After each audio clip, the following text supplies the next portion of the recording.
दोस्तों कुवैत की कुछ बड़ी और इम्पोर्टेंट जो अपडेट आ रही है वो आप तक पहुंचाने वाले हैं। आप लोगों से गुजारिश है, वीडियो को शुरू से लेकर आखिर तक जरूर से देखें और दोस्तों वीडियो को लाइक भी जरूर कर दें। चलिए बढ़ते हैं अपडेट तरफ। पूरी क्या अपडेट आपको बताते हैं। सबसे पहली अपडेट दोस्तों यहाँ पर यह है, जैसा कि आपको पता है कि कुवैत में दोपहर के दौरान काम करने पर हुकूमत ने पाबंदी लगा रखी है और ऐसे में मिनिस्ट्री के जो अधिकारी हैं वो भी लगातार साइडों का दौरा कर रहे हैं और बताया ये जा रहा है कि 356 साइट का दौरा किया गया, जहां पर कुछ वायलेशन रिकॉर्ड पर आए हैं। कुछ के खिलाफ कार्रवाई की गई, कुछ को वार्निंग नोटिस देकर छोड़ दिया गया और यहां पर कहा यह गया कि दोपहर के दौरान यानी 11 बजे से और 4 बजे के दौरान, इस दौरान आप खुले में अपने वर्कर से काम बिल्कुल भी नहीं ले सकते हैं।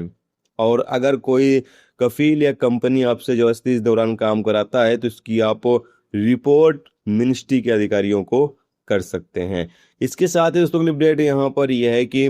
कुवैत के ऊपर कल भी हमला हुआ, जिसमें जो सिविल डिफेंस के अधिकारी थे वो घायल हुए और साथ में एक तेल की फैक्ट्री में आग लगने से वहां पर काम करने वाला एक वर्कर घायल हुआ है। तो दोस्तों लगातार जो ईरान कुवैत के ऊपर हमला कर रहा है, इससे कोई अल्हम्दुलिल्लाह जानी नुकसान तो नहीं हो रहा है, लेकिन माली नुकसान जरूर हो रहा है, प्रॉपर्टी को नुकसान जरूर हो रहा है। इसके अलावा सोल अपडेट यहाँ पर यह है कि कुवैत मिनिस्ट्री ऑफ हेल्थ के अधिकारी बैठकर ये मीटिंग कर रहे हैं कि कुवैत के अंदर